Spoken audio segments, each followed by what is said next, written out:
it feels like there was pressure applied somewhere. I don't know who applied the pressure. So the pressure was applied publicly by the players. You heard what Steph Curry. You heard what Chris Paul said, what LeBron James tweeted, what Draymond Green said. But it was also applied privately. Behind the scenes, there was a lot said and done by Adam with Robert Sarver, and then frankly the sponsors. PayPal is the only sponsor that came forward publicly to denounce what happened with Robert Sarver, saying they did an association with the Suns afterwards. But there were, from what I understand, a lot of sponsors that were joining the line, and the dominoes were going to start falling pretty soon. And I think yesterday, in Robert announcing he was going to sell the team, was probably about the last time he would have been able to make that announcement or decision really of his own volition on his own time frame, because the walls were going to start closing in. Yeah, I thought that when the commissioner said, hey, I can't do anything, can he start the process of asking the other owners or governors about that? That's what I wonder. Hey, I can't take away his team. Yeah. But Roger Goodell did this when, hey, I can't take away Daniel Snyder. Well, can you start the process? And I wondered if if Adam Silver was going to start the process with the other owners. I think that was on the table.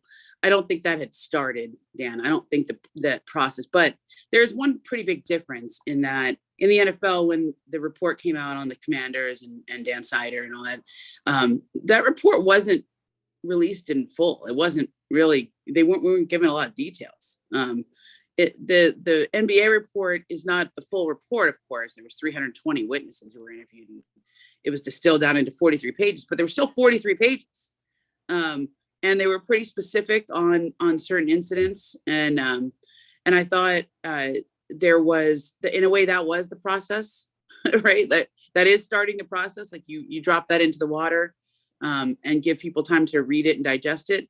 And I think the longer that was in the public consciousness, the more people read it, the more, and I have to give a lot of credit to the players who talked about it publicly, because they did it before they were asked, right? LeBron James wasn't asked his opinion. He just gave it on Twitter, and neither was Chris Paul. But they were specific and they were public in what they called for. And there wasn't going to be a path for Robert Sarver to keep owning the team. He was going to fight. He fought real hard behind the scenes to keep owning the team. But once the sponsors started pulling out or were about to start pulling out en masse, that's when I think things really changed for him and for the league. And that they ended up in a place where, and let's be real about it, if you're the other owners in the NBA, in Congress, when they vote on something, it's all public, right? It's on C-SPAN and you see who votes on everything and you have a record.